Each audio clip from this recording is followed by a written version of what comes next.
রাত প্রায় 9:30। আজ অফিস থেকে বেরোতে একটু দেরিই হয়েছে সৌনকের।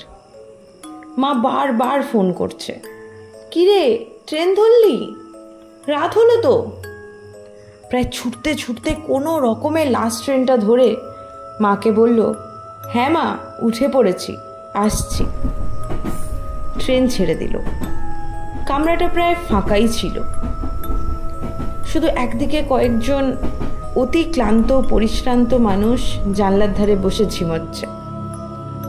সৌনক একটি ফাঁকা সিট দেখে বসতে গিয়ে হঠাৎ উল্টো দিকে দেখে এক তরুণী, পরনে হালকা ঘিয়া অথবা সাদা রঙের শাড়ি, উজ্জ্বল মুখ, খোলা চুল, জানলা দিয়ে বাইরে তাকিয়ে আছে।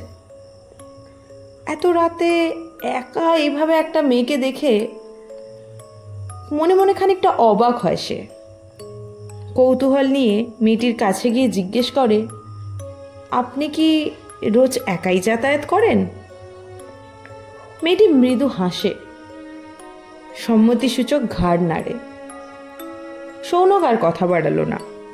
খানিকটা দুশ্চিন্তা এবং মেয়েটির নিরাপত্তার কথা ভেবেই উল্টো দিকের সিটটায় গিয়ে বসে পড়ল সে। সত্যি বলতে মেয়েটির চোখে এক অদ্ভুত মায়া ছিল, যা কয়েক মুহূর্তেই এক অমোঘ ভালো লাগা সৃষ্টি করেছিল সৌনকের মনে। খানিকটা দায়িত্ববোধও কাজ করছিল তার। কিন্তু কেন, কিভাবে, এসব ভাবতে ভাবতেই চোখ লেগে আসে তার। সারাদিনের ক্লান্তি আর বাইরের ঠান্ডা হাওয়া লেগে সহজেই ঘুমিয়ে পড়ে সে। ট্রেন এখন শহর ছেড়ে মফস্বলের পথে। অক্টোবর মাস কুয়াশা ঘেরা সবুজের ভেতর দিয়ে দ্রুত গতিতে ছুটে চলেছে। হঠাৎ যেন ঘুমের মধ্যেই সে দেখে সেই সাদা শাড়ি পরা তরুণীকে। সে তাকে ডাকছে। সেটাকে এমন কিছু ছিল যা সৌনক কিছুতেই প্রতিহত করতে পারছে না। খানিকটা ঘোরের মধ্যেই টানতে টানতে ট্রেন থেকে নামায় মেয়েটি। তারপর ট্রেন ছেড়ে দেয়। হঠাৎ আচমকা ট্রেনের আওয়াজে ঘোর কাটে সৌনকের। চারিদিক তাকিয়ে সে বুঝতে পারে এই স্টেশন তার গন্তব্য নয়। খানিকক্ষণ এদিক ওদিক উদ্ভ্রান্তের মতো ছুটে বেড়ানোর পর প্রচণ্ড রাগে সে মেয়েটির ওপর ফেটে পড়ে।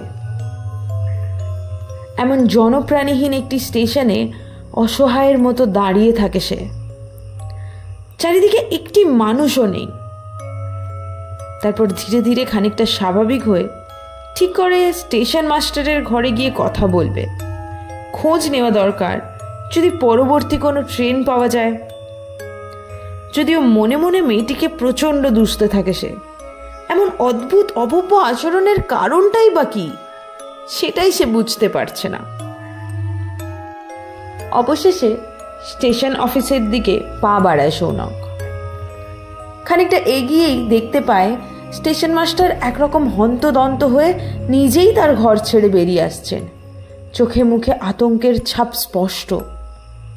সৌনক কাছে গিয়ে নিজের পরিচয় দিয়ে কিছু বলার আগেই স্টেশন মাস্টার দুঃখের সুরে জানায়, এই লাইনে এখন আর কোনো ট্রেন আসবে না। একটু আগেই শেষ ট্রেনটি চলে গেছে। আর জানেন, সামনের পরের স্টেশনেই ব্রেক ফেল হয়ে লাইনচ্যুত হয়েছে ট্রেনটি। বেশ কিছু মানুষের প্রাণও গেছে। বলেই তিনি অসহায়ের মতো অন্যান্য লোকেদের খবর দিতে এগিয়ে যান। সৌনক সেখানেই দাঁড়িয়ে থাকে, স্তম্ভিত, যেন নিজের কানকেই বিশ্বাস করতে পারছে না সে। বারবার মনে পড়ে যায় সেই স্নিগ্ধ মুখ, মায়াবী চোখ, সাদা শাড়ি পরা মেয়েটিকে। দু চোখ বয়ে জল আসে তার। তারপর খানিকটা নিজেকে সামলে নিয়ে ছুটে যায় স্টেশন মাস্টারের অফিস ঘরে। সমস্ত কথা জানিয়ে খোঁজ নেওয়ার অনুরোধ করে স্টেশনের সিসিটিভি ফুটেজ চেক করতে চায় সে। সৌনকের বারংবার অনুরোধে অবশেষে রাজি হয় স্টেশন মাস্টার। ঠিক রাত 11:05 থেকে 11:30। এর মাঝের ভিডিওটি বারবার প্লে করতে থাকে সে। সব আছে, ট্রেন আছে, সে আছে, এমনকি ট্রেন থেকে প্রায় ছুটতে নামার দৃশ্যটাও আছে ওই ফুটেজে। নেই শুধু সাদা শাড়ি পরা মেয়েটি, সে কোথাও নেই। সে তাকে ট্রেন থেকে টেনে নামায়নি, সে তার পাশে দাঁড়ায়নি। সৌনক ছাড়া আর কোনো জীবিত বস্তুরই কোনো অস্তিত্ব নেই সেই ভিডিওতে। সে ছুটতে যায় প্ল্যাটফর্মের দিকে, বারবার খুঁজতে থাকে, যেন বারবার দেখতে চায় এক ঝলক সেই মায়াবী চোখ দুটোকে। তারপর একসময় চুপ করে তাকিয়ে থাকে সেই অজানা অনন্তের দিকে।